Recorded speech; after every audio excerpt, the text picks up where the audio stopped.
ప్రకృతి రమణీయతల మధ్య పచ్చని చెట్ల నీడలో కొలువైన పురాతన దేవాలయాలు ఎన్నో విశేషాలకు నిలయంగా ఉంటాయి. శ్రీ సత్యసాయి జిల్లాలో కూడా అలాంటి ఒక అద్భుతమైన ఆలయం ఉంది. బయట ఎంతటి భయంకరమైన ఎండాకాలం అయినా ఆ గుడి దగ్గర ఉన్న బావిలో మాత్రం నీరు ఎప్పటికీ ఎండిపోదు. కోరిన కోరికలు తీర్చే కల్పవల్లిగా పూజలు అందుకుంటున్న ఆ అక్కమ్మగార్ల దేవాలయం విశేషాలేంటో ఇప్పుడు చూద్దాం. చుట్టూ పచ్చని అటవీ ప్రాంతం, కనువిందు చేసే మొగలి పొదలు, సలసల పారే నీటి ప్రవాహం, వీటన్నిటి మధ్య ప్రశాంతంగా దర్శనమిస్తుంది శ్రీ సత్యసాయి జిల్లా పెనుకొండ మండలం అడదాకలపల్లి సమీపంలో ఉన్న అక్కమ్మగార్ల దేవాలయం. ఎంతో పురాతనమైన ఈ దేవాలయం చుట్టుపక్కల ప్రాంతాల్లో చాలా ప్రసిద్ధి చెందింది. భక్తులు కోరిన కోరికలు తీర్చే కల్పవల్లిగా అక్కమ్మగార్లను ఇక్కడి ప్రజలు ఎంతో భక్తి శ్రద్ధలతో కొలుస్తారు. ఇక ఈ గుడి దగ్గర ఉన్న ప్రధానమైన విశేషం ఇక్కడి పురాతన బావి. ఈ బావిలో ఒక అద్భుతం దాగి ఉందని గ్రామస్తులు చెబుతారు. చుట్టుపక్కల ప్రాంతాల్లో భూగర్భ జలాలు ఎంత అడుగంటిపోయినా, ఎంతటి భయంకరమైన ఎండాకాలం వచ్చినా సరే ఈ బావిలో మాత్రం నీరు ఎల్లప్పుడూ పుష్కలంగా ఉంటుంది. దానికి తోడు పక్కనే అంద్రేనివ కాలువ నుండి ఎప్పుడూ నీరు ప్రవహిస్తూ ఉండడంతో ఈ అటవీ ప్రాంతం ఎంతో ఆహ్లాదకరంగా చల్లగా ఉంటుంది. దట్టంగా పెరిగిన మొగలి పొదలు చూడటానికి ఎంతో అందంగా ఉండి భక్తులకు ప్రశాంతతను ఉంచుతాయి. ఈ పుణ్యక్షేత్రానికి చుట్టుపక్కల గ్రామాల నుండి భక్తులు తరలి వచ్చి అమ్మవార్లను దర్శించుకుంటారు. ముఖ్యంగా మహిళలు అక్కమ్మగార్లకు అత్యంత భక్తి శ్రద్ధలతో ఒడిబియ్యం సమర్పించి తమ కుటుంబాలు చల్లగా ఉండాలని వేడుకుంటారు.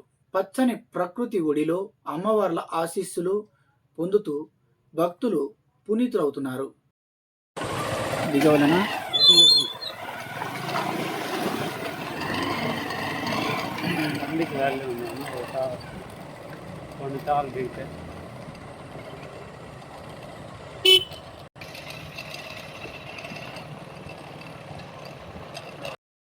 ఉంటుంది చూడు ఇట్లా దీంట్లోనా వానకాలు వెక్కుపోతాయి. 10 వర్షాలు లేకుండా అయినా కూడా దీంట్లో నీళ్ళు ఉండే ఉంటాయి.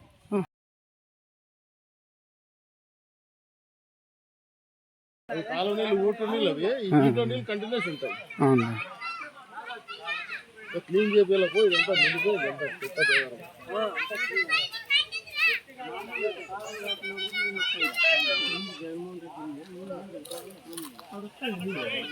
కాలువ నీళ్ళు కాదు నవి, మామూలు నీళ్ళు.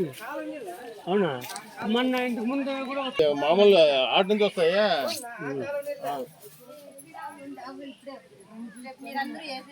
కాయ పెట్టేసేయాలి ఫస్ట్ అమ్మవార్లకి పెట్టేసి మళ్ళీ వడుకొని పోపిస్తాం.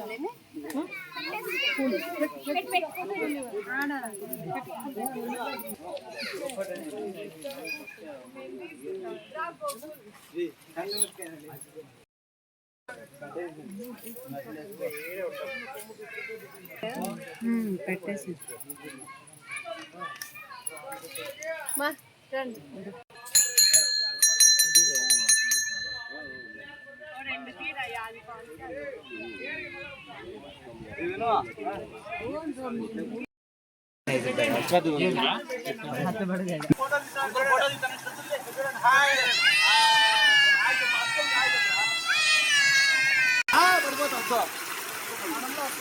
ఎవరు చెప్పు.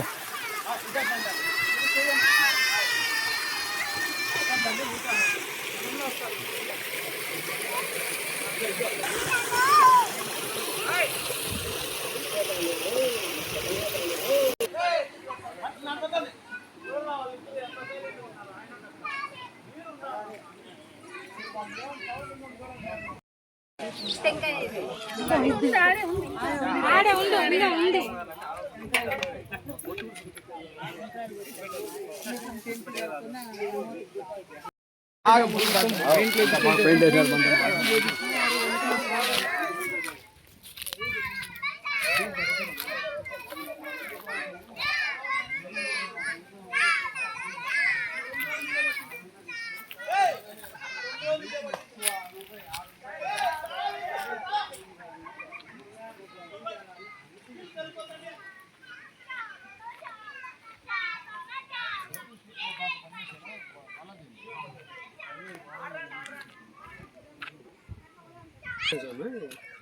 ఇది అమ్మవారే అనుకుంటా మరి నాకు కరెక్ట్ తెలియదు నాగులు ఏమైనా ఉండొచ్చు కరెక్ట్